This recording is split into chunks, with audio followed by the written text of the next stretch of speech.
Pessoal, tudo bem? Aqui é a professora Michele e nós estamos começando mais uma aula. Hoje nós vamos dar início ao capítulo 3 e vamos discutir basicamente o final do século XIX no Brasil até o processo de urbanização das cidades, que é vai até mais ou menos a primeira década do século XX, tá bom? Como esse capítulo é um capítulo bem extenso, a gente vai trabalhar dividindo ele em partes para que a gente possa dar conta desse conteúdo de maneira mais satisfatória, tá bom? Sem muita correria, sem muita pressa. Então, aqui nesse texto de abertura do capítulo, nós temos uma comparação entre o processo eleitoral vivenciado no início da República e o vivenciado atualmente, né? Então, a gente vê aí que houve, né, uma discrepância, sobretudo na concorrência ao cargo eleitoral, né, já que hoje nós temos a liberdade para a escolha de vários candidatos, para a participação de vários candidatos nesse processo, quando no início do período republicano era muito limitado esse número de concorrentes, até por conta das fraudes eleitorais que aconteciam e dos acordos políticos existentes na época, que a gente vai estudar ao longo do capítulo. Um desses acordos a gente já tem aí que faz parte, né, da República Oligárquica, tá bom? Que a gente vai já descobrir o que é. Gente, esse período inicial da República no Brasil, ele também pode ser chamado de República Velha, República Oligárquica, Primeira República, são sinônimos, tá certo? Então não estranhe se a gente mudar em algum momento e chamar por um ou outro nome desses. Para nós começarmos o nosso tema, é importante a gente discutir aonde estava o centro econômico do Brasil nesses primeiros anos, tá bom? O Brasil, ele vivia desde o século XIX, um crescimento muito grande da exportação de café para o mercado internacional. Cerca de 75% da produção mundial do café vinha do Brasil, ou seja, o Brasil vendia café para muitos países estrangeiros.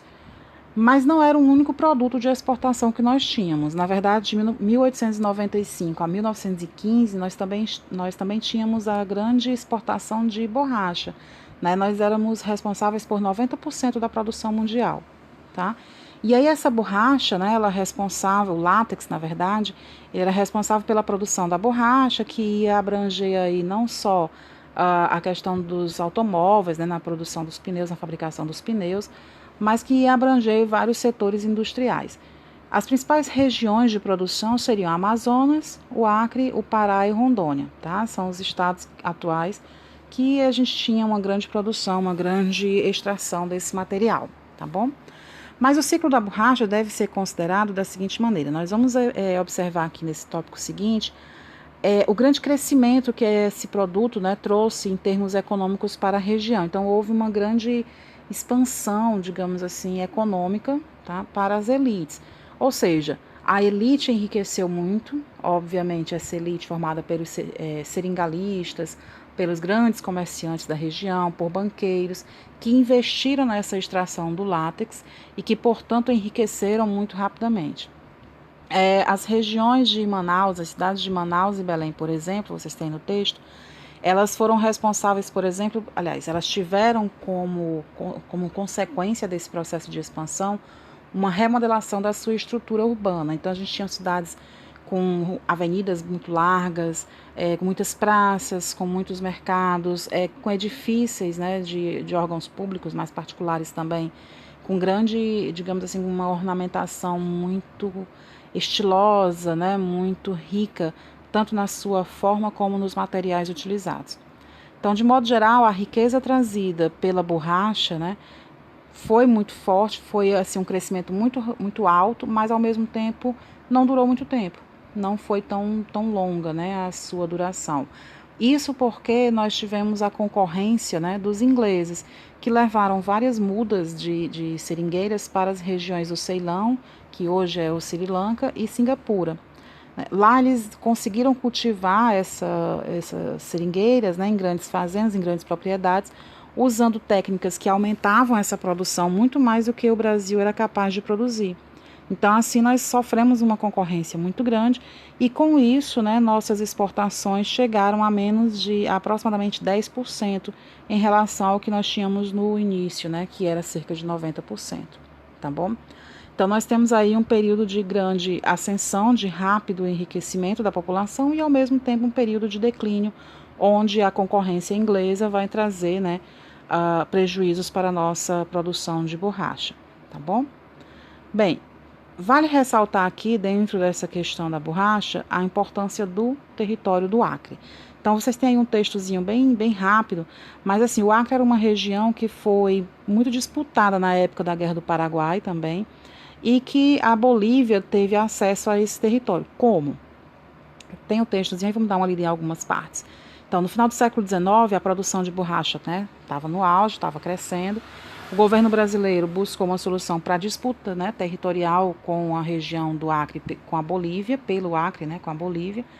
E aí nós vamos observar que essa questão, essa disputa, ela já tinha existência desde a época da Guerra do Paraguai, onde a região, né, era disputada pelos territórios que faziam parte dessa guerra.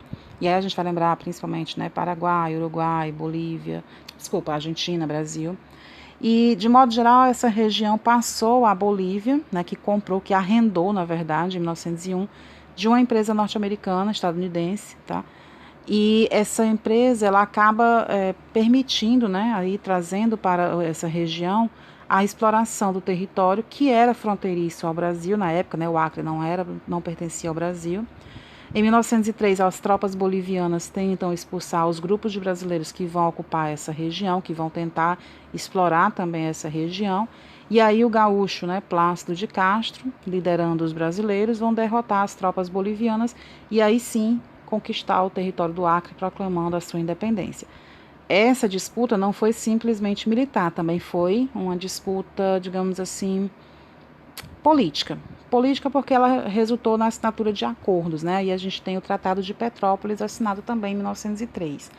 A partir dele, o governo brasileiro foi obrigado a pagar a indenização, né, para ocupar esse território. Então, foi pago pelo governo 110 mil libras de indenização à empresa norte-americana e 2 milhões de libras ao governo boliviano, tá? E, ao mesmo tempo, o Brasil se comprometeu a construir a estrada de ferro que ligaria, né, a Bolívia ao Oceano Atlântico, que era o interesse deles, que era a estrada de ferro Madeira-Mamoré. Então, a gente tem aí, basicamente, essa a principal relação da questão do Acre, né, com essa disputa da produção da borracha. Isso é importante vocês entenderem, gente, porque fazia parte desse processo de venda, de exportação, tá bom? Bem, nesse contexto, a produção industrial brasileira também vai sofrer uma alavancada, um certo crescimento, tá bom? E aí a gente vai tentar entender agora como é que isso se deu. De modo geral, a indústria brasileira ela sofreu o aporte, né, investimentos de 3 grandes grupos. Então, a gente pode falar aqui dos cafeicultores, que já estavam, né, enriquecendo com a exportação do café, que era concomitante à produção a produção da borracha, tá? Então, eu vivia os dois fenômenos, tanto a exportação do café como a da borracha. Então, eles investiram na indústria, assim como os grandes comerciantes e alguns imigrantes que vieram para cá, tá? Então, de modo geral, esses 3 grupos investiram na industrialização do Brasil. Aí a gente vai observar que a principal área industrial que foi investida foi a indústria têxtil. E os principais polos industriais que nós tínhamos nesse período eram especificamente as cidades de São Paulo e no Rio de Janeiro, tá certo?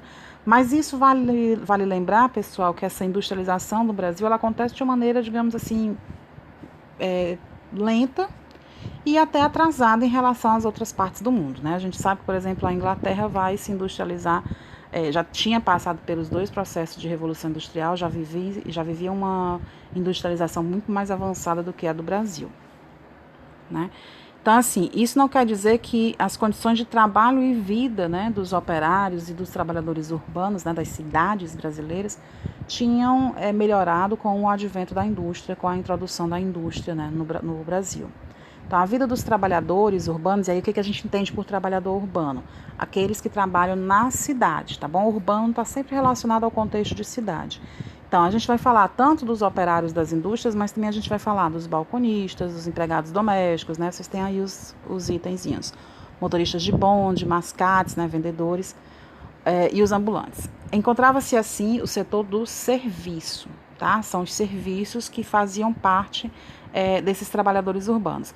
Além, claro, né, a gente vai observar os trabalhadores fabris, os operários, né, como eu já tinha falado antes. Gente, Como é que era a vida e o trabalho, né, dentro das cidades brasileiras nesse período? Bem, nas fábricas a gente observa que não havia nenhum tipo de controle, né, legal, nenhuma lei trabalhista para garantir os direitos dos trabalhadores e que, portanto, muitos deles eram obrigados a situações de trabalho extremamente precárias. Jornadas de trabalho muito longas, né, de 10 a 14 horas, não havia qualquer tipo de remuneração pelo descanso semanal, não havia remuneração de férias, não havia remuneração de aposentadorias. Então, assim, eles não recebiam nada de benefícios salariais. Se sofressem algum acidente, também não havia indenização, tá certo? Sem falar que a maioria das fábricas eram cheias de problemas, né, especificamente problemas de infraestrutura. Então, ambientes muito fechados, pouco ventilados, mal iluminados. Então, eram ambientes, digamos assim, bem precários para as condições de trabalho desses operários. Além disso, era admitido o trabalho feminino e o trabalho infantil. Por quê? Porque eram pessoas que recebiam salários menores que os dos homens. Coisa que a gente sabe ainda hoje existe, né? A disparidade salarial entre homens e mulheres ainda existe, e a gente sabe que apesar de proibido por lei, tá, o trabalho infantil em algumas regiões também permanece, tá? Mas naquela época isso era comum, não havia uma lei que proibisse. Com relação às formas de vida, às condições de vida desses trabalhadores, isso não é de admirar, né, que fosse precária, miserável, né? Eles viviam com baixos salários, então as condições de moradia também não podiam ser muito melhores. De modo geral, eles moravam em cortiços, que nada mais eram do que pequenos quartos, né, com, digamos assim, casebres construídos dentro de um espaço, em que muitas vezes não, em que sempre, né, era compartilhado como espaço público, né, para eles. Cozinha, banheiros, uma região para lavar as roupas, né? Então tudo isso ficava no centro do cortiço, é como se fosse uma pensão, digamos assim. E os quartos eram basicamente um único cômodo, né, com a porta, onde eles tinham que se dividir, muitas vezes famílias numerosas, em espaços mínimos, né, de sobrevivência. Atividades de lazer, então, eram bem menores do que as que nós temos hoje, eram restritas basicamente às atividades gratuitas e a eventos da igreja, tá certo? Atividades feitas em praças públicas, de modo geral. Então, esses operários, eles viviam de maneira bem precária, de maneira bem humilde, tá certo? Dentro desse contexto de exploração, né, de falta de condições de trabalho dignas, foram surgindo as primeiras formas de organização desse trabalhador, desses operários. E aí a gente vai observar que as primeiras organizações, as primeiras formas, né, de se organizar foram as associações de ajuda mútua, que vão dar início, né, poderiam ser chamadas assim de germes, né, das ligas camponesas e dos sindicatos, ou seja, vão dar os primeiros passos para a formação desses organismos. Eles vão sofrer, de modo geral, influências, né, dos europeus, e aí a gente pensa principalmente nas ideias do socialismo, né, uma sociedade em que os meios de produção eles não eram privados, eles eram coletivos, eram do povo. A gente vê também as influências até do anarquismo e do anarcossindicalismo, que a gente vai ver um pouquinho mais à frente, tá bom? Mas, de modo geral, esses movimentos, né, esses movimentos ideológicos europeus, eles trouxeram para essa população pobre e miserável uma ideologia mais próxima à contestação, que os levou à contestação da ordem vigente, que levaram a manifestações, a fazerem greves, né, a lutar pelos seus direitos, a discutir, tentar discutir com o governo, com os patrões os seus direitos. Obviamente, essas manifestações e greves eram duramente reprimidas pelo governo, tá certo? Não havia uma legislação trabalhista, então também não eram permitidos direitos de manifestação, não era permitido que a população ocupasse regiões para fazer manifestações ou mesmo greves. Foi criada pelo governo na tentativa de coibir, né, esse apoio que era recebido dos europeus e coibir também essas ações, a Lei Adolfo Gordo, que basicamente era uma lei que permitia a expulsão dos estrangeiros do país, já que eles eram vistos como os grandes responsáveis pelas guerras sociais, pelos conflitos, né, civis que estavam acontecendo no país. Tá certo? Eles eram considerados perigosos para a ordem social e, portanto, foram duramente reprimidos.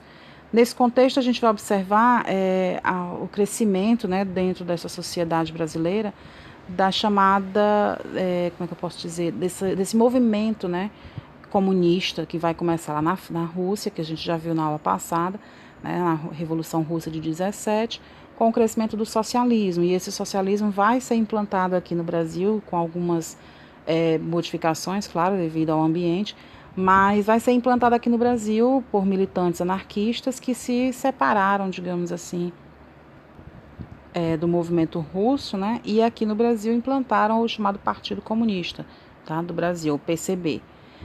Daí em diante, a disputa entre os comunistas pela liderança do movimento operário foi muito forte. Então, eles acabaram sendo identificados, né? Os comunistas passaram a ser identificados com essa luta contra a opressão, contra a exploração dos trabalhadores. E pelo governo, eles foram taxados como os inimigos da população, como os inimigos da ordem, da pátria, né? Então, daí a perseguição aos comunistas. Mas, de modo geral, a gente vai observar que a imigração para o Brasil trouxe muitas novidades, sobretudo na forma de pensar da população, tá bom? E aí, por falar em imigração, a gente vai entender um pouquinho como é que se deu esse processo, quais foram os principais grupos, né, que vieram. E aí a gente tem aqui no Brasil, por exemplo, vários grupos europeus vindo, mas também asiáticos. Então, o Brasil, durante o final do século XIX e início do XX, foi um dos grandes destinos desses imigrantes, né, que vinham tentar fazer América, que vinham tentar melhorar suas condições de vida. Então, nós temos aí portugueses, espanhóis, alemães, né, de modo geral, italianos também, de modo geral, essa população que fica ali na Europa Ocidental. Mas também tivemos a presença de japoneses, e aí a gente observa, por exemplo, a partir de 1908, né, o governo japonês estimulou a vinda dos seus habitantes para cá, sobretudo agrônomos, e também o envio de maquinários. Aqui eles vão implantar novas técnicas, né, novas melhorias genéticas na agricultura. Também vão trazer novas espécies, sobretudo de frutas e verduras. A maioria desses imigrantes vieram para a região de São Paulo, né, para as fazendas de São Paulo, e lá eles encontraram novamente uma realidade diferente da que eles esperavam. Ao invés de melhorar de vida, como eles pretendiam, acabaram se sujeitando a baixos salários, a uma falta de infraestrutura, a violência dos fazendeiros que ainda, né, vivenciavam aquela realidade, ainda tinham na sua mente muito próxima, né, a realidade da escravidão. Lembrem que a escravidão acabou em 1888, então os imigrantes eles vieram ao Brasil dentro de um contexto em que não havia-se mais escravo e que os fazendeiros estavam começando a se adaptar a um novo tipo de trabalhador, mas as práticas de violência realizadas, né, contra os escravos não estavam totalmente esquecidas da memória dos fazendeiros. Não quer dizer que eles trataram os imigrantes como escravos, né? Eles eram livres para partir, e alguns deles realmente foram embora, né, saíram das fazendas e foram para as cidades em busca de melhores condições de vida, mas também não tinham garantias legais, garantias de trabalho, tá bom? Podemos dizer que uma das grandes contribuições desses imigrantes ao chegarem ao Brasil está realmente ligada a essa mudança de mentalidade, né, a essa nova forma de pensar. Os hábitos europeus acabaram introduzindo-se aqui no Brasil e nós, de alguma forma, tentamos copiar esse modelo, né, tentamos nos adaptar a essa mistura. Inclusive, aí vocês vão lembrar o conteúdo do nosso primeiro capítulo, né, a ideia de embranquecer a população, de trazer para a população brasileira uma característica genética mais próxima do europeu, né? Então, a gente tem aquela ideia da missão do homem branco, que a gente estudou no capítulo 1, né, na Belle Époque, que era exatamente essa, de trazer um embranquecimento da população brasileira, né, de trazer para o Brasil os valores da cultura europeia, considerados superiores. E isso é, obviamente, onde está a origem da discriminação racial. Por quê? Porque tudo que tinha a ver com a cultura negra, por exemplo, a cultura afro, de modo geral, foi criminalizada, foi transformada em crime. Então, por exemplo, praticar capoeira era crime. Praticar as religiões de origem, né, de matriz africana, era crime. Até mesmo as comidas típicas, né, dos afrodescendentes foram, não vou dizer criminalizadas, mas foram postas em xeque, foram questionadas pelas autoridades médicas, né, que diziam que não fariam bem à saúde, enfim. Então, de modo geral, tudo que era ligado à cultura afro foi perseguida, oficialmente ou indiretamente, né, extraoficialmente. Então, a gente vai observar, por exemplo, aqui a gente tem alguns documentos, tá? a gente vai observar, por exemplo, que a principal forma de resistência desse movimento negro, né, dessa cultura negra, foi a fundação de jornais, né, que valorizavam, que buscavam essa valorização, esse discurso de valorização da cultura africana, da cultura afrodescendente. E aí, dentro desse contexto, a gente vai começar a ver, né, esse discurso de que os negros e os afrodescendentes brasileiros, eles tinham um potencial cultural diferente, que não queria dizer inferior, né? Ou seja, essa ideia mesmo de valorização. E aí, para a gente concluir o nosso tema de hoje, a gente vai falar sobre o processo de urbanização das cidades, que é uma urbanização, digamos assim, excludente. Por quê?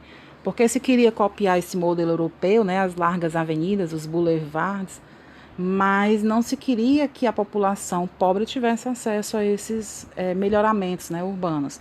Então, a gente vai observar que no início do século XIX havia uma grande falta de saneamento básico, né, esgotos, isso era algo de luxo na época, né, não havia. Iluminação elétrica, então, nem pensar. E os primeiros alvos dessa política, né, de remodelamento da cidade, durante o governo do presidente Rodrigues Alves, que começa em 1902, foram os cortiços, que eram regiões, né, onde havia a moradia, na verdade, onde havia a maior parte dessa população trabalhadora, essa população pobre, que era considerada suja, que era considerada uma população que trazia doenças. Então, pelas suas condições de vida, eram, obviamente, por serem miseráveis, né, a ideia da miserabilidade e tal, eles viviam como sendo vítimas, né, como sendo os principais alvos dessa política por trazerem doenças. Era mais ou menos essa a analogia, a desculpa que se tinha. Então, nesse contexto, os cortiços, que eram as habitações desses moradores, foram os responsabilizados por exemplo, causar maior casos de febre amarela, varíola, cólera, peste bubônica, e foram os primeiros a serem destruídos nesse processo de remodelação da capital do Brasil, na época, o Rio de Janeiro. Então, muitos cortiços foram derrubados, a população, então, que vivia nesses cortiços foram obrigadas a se mudarem, né, a se abrigar nos morros, né, subir os morros, a gente fala das origens, né, das primeiras favelas contemporâneas, que é desse contexto. Essa operação foi chamada Operação Bota Abaixo, né, então realmente derrubar esses cortiços, para construir mais, alargar as ruas, para construir áreas mais paisagísticas, né, para turista ver, digamos assim. Os bondes elétricos também vão surgir, então era necessário fazer a instalação nas ruas, né, dos trilhos, enfim. Então, esse processo de remodelação, obviamente, trouxe grandes prejuízos para a população mais pobre. E uma das consequências diretas também disso, desse processo de remodelação, tem a ver também com a questão de saúde, né? Ou seja, resolver os problemas que a saúde pública enfrentava, porque isso gerava uma visão negativa das cidades. Então, a revolta da vacina, por exemplo, é um dos grandes exemplos desse movimento, né, de combate às doenças. Então, a gente tem aí na figura de Oswaldo Cruz, um médico sanitarista na época, a criação de uma vacina para combater a varíola, e essa vacina ela passou a ser obrigatória para a população. Então, as pessoas eram obrigadas a abrir as portas das suas casas para que os agentes sanitaristas pudessem vaciná-las. Detalhe, eles entravam nas casas que haviam apenas, aliás, onde estavam apenas as mulheres, porque os seus maridos normalmente estavam no trabalho, no horário que eles entravam, e havia o auxílio da força militar, da força policial. Então, se a pessoa se recusasse, a mulher e as crianças, elas eram obrigadas, né, eram usadas de força para obrigar essas pessoas a se vacinarem. Então, muitos homens, né, quando viram essa atitude, muitas vezes quebravam móveis, quebravam utensílios domésticos. Então, houve uma grande contestação à ordem, né, foi criticada essa vacina. Foi criada também um comprovante, uma espécie de comprovante de vacinação. Então, a pessoa tinha que apresentar esse comprovante caso ela quisesse obter matrícula escolar, caso ela quisesse procurar um emprego, né, se candidatar a um emprego, se registrar no hotel, até mesmo casamento. Você tinha que apresentar o comprovante de vacinação. Coisa que, por exemplo, a gente vivencia hoje, né? Alguns países, por exemplo, a China está criando um passaporte de vacinação, né, dentro desse contexto aí do Covid-19, para identificar a população que já foi, né, que já recebeu as vacinas. Então, a gente fica aí pensando, naquela época, tá, a população brasileira, por exemplo, não aceitou, criticou essa ideia do cartão, né, do comprovante de vacinação, como sendo uma forma discriminatória, né, para discriminar as populações mais pobres. E aí os conflitos aconteceram, várias barricadas foram feitas na cidade, a polícia reagiu com violência, houve muito derramamento de sangue, algumas edificações, alguns prédios, né, lojas foram depredadas, saqueadas, houve tiroteio, houve invasão nas repartições públicas, mas privadas também. E aí o Estado, né, o governo, ele declara estado de sítio, a proibição, a retirada de direitos da população. De modo geral, depois de tanto quebra-quebra, de tanta confusão, a população consegue finalmente, né, a revogação da obrigatoriedade da vacina, mas o resultado foi, na verdade, 23 mortes, 900 presos. A maioria deles foram deportados, enviados para o Acre. O Acre era como se fosse assim, o fim do Brasil, o fim do mundo, porque era uma região que estava em crise naquele contexto, ok? E aí a gente tem basicamente essa realidade aqui vivenciada no Brasil da época. Tá bom? Meus queridos, nós vamos encerrar nesse momento, tá bom? Vai ficar para a gente discutir na nossa próxima aula o item 4, que é sobre a questão política nesse período. E eu vou deixar uma atividadezinha para vocês tentarem responder sobre esse conteúdo que nós vimos até aqui. Fiquem todos bem e até a nossa próxima aula. Tchau.